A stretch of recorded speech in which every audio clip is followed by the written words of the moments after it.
Hey everybody, Ashley Francis here, the holistic psychotherapist. I'm a licensed therapist here in the Charlotte, North Carolina area. And before we get into the content for today's video, really quickly, I just want to remind you guys about our membership community. This is a brand new platform that I'm super excited about. It's ad-free. It's full of other folks that are just like you, that are like-minded. If you're into Eastern and Western different ways of healing, particularly with mental health, then this is the place for you. If you're looking for community, just to be able to connect with other people and to get support. And of course, you also get access to some exclusive bonus content that we're not able to offer you here on the channel. So if this sounds like something that you could benefit from, then check us out. There's information in the description below. So let's go ahead. Let's get into today's video, which is how to cope with a breakup. So most of us have experienced at least one breakup in our lives, right? And they can be excruciating. After a relationship, oh gosh, we just feel lost, right? We have a hit to our self-esteem, our self-confidence, just the lowest of the low, and it just really hurts, and sometimes it hurts for a long time. So I want to talk about the top 5 tips that I share with my clients and things that I do myself when I've gone through a breakup. It just sucks going through a breakup, and there's really nothing that is going to take the pain away. But there are certain things that we can do to help us start feeling better sooner than later. So I want to talk about some of those things. And the first thing is to treat it like there's been a death, because really there has been. I always like to think about relationships as living, breathing, organic entities, right? It's something that was created out of nothing. It didn't exist before, but we have one entity and another entity, sometimes multiple entities, that get together and they create something that didn't exist before. And therefore it is something that is living, breathing, and organic. And so we want to give it the same honor and respect in death as it had in life. And keep in mind that even if this was a toxic relationship, if there was domestic violence, it wasn't a healthy relationship, we can still give honor to what the relationship taught us, what we're walking away with. So the best way for us to do that is to really commemorate, what are the lessons? What are the things that I liked about this relationship? What are the things I didn't like? What are the lessons that I'm taking with me? What am I going to do differently? You may want to talk to friends and family or a therapist and just go through some of the memories of the relationship, because this is a way for our brains to kind of organize and make sense of what just happened.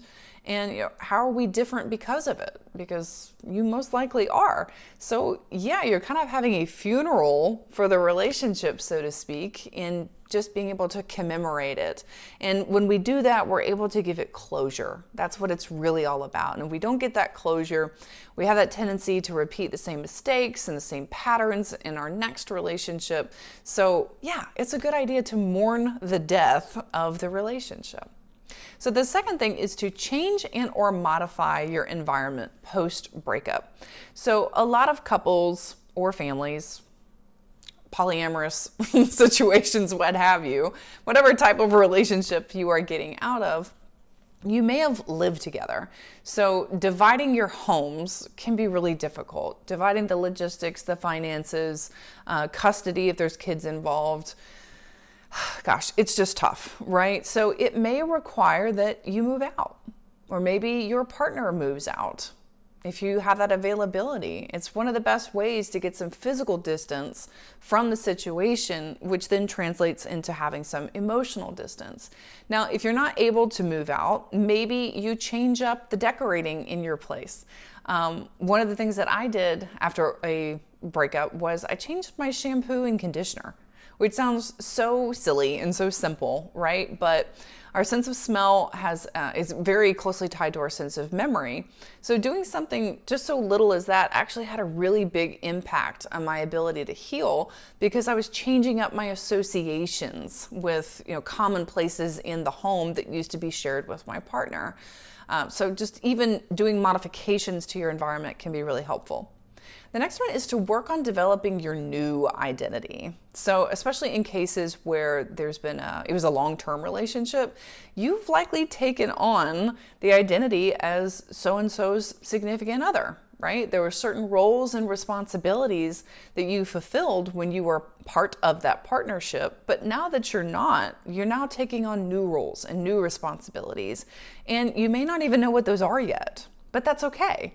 That's totally okay. This is the time to begin developing what are your new roles and responsibilities, what are the new expectations, and have fun with it. Now you get to decide. Maybe you want to sleep in the middle of the bed. Maybe you want to listen to your music loud. Maybe you want to watch shows that your partner hated. Take advantage of that liberation, and you get to decide what your likes, dislikes are, and how you spend your time. Next is to embrace the breakup as an opportunity to become something better. Now, keep in mind, if you are in the midst of a breakup, like it's fresh, it's raw, it's terrible, you may not be able to do this quite yet, and that's okay. But I want to encourage you to try to make it a goal. And also think about it like this, that when you go through such a profound loss, like a breakup, it feels like you have just been blown apart into a million pieces, right? Like it's even hard to identify yourself right now. But the beautiful thing about that, about being at a million pieces, is that now you get to decide how you put those pieces back together. What do you want it to look like? How do you want your life to look like moving forward? So yeah, we get to embrace this opportunity as just that. It's an opportunity for us to get a start over and to make new major life decisions. And the last thing is to take responsibility for your part and give your partner's responsibility back to him or her.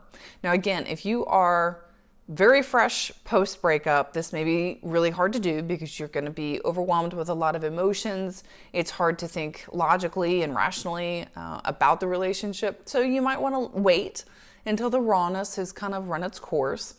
But then you want to get clear. What do I get to take responsibility for? And it's not uncommon to blame yourself and blame yourself for a lot right now. But again, once you are thinking more logically and more rationally, then you get to decide, this is something for me to hold on to, or no, this is something I need to give back to my partner. I can't take responsibility for the entire demise of the relationship. That's just not possible. Even if it was a toxic or unhealthy relationship, there's still things that you get to take responsibility for, and they do. So for example, you might take more responsibility for seeing red flags earlier in the relationship and then actually doing something about it. Maybe you need to get out of the relationship sooner or address certain problems instead of remaining quiet. These are all good things to be able to look at. Okay, so there you have it. Those are my top 5 tips of coping with a breakup. If you're going through a breakup right now, please know that I'm here for you. I'm with you. I feel you. That pain it's tough. It's really tough, but hang in there. The cliche that time heals all is absolutely true, and just hold out. Be on the lookout for those positive things that are going to come out of this experience, and inevitably you're going to find them. So please tell me, what's your experience been like? What do you think about these ideas? Give this video a thumbs up and subscribe to our channel to see more videos like this. Take care.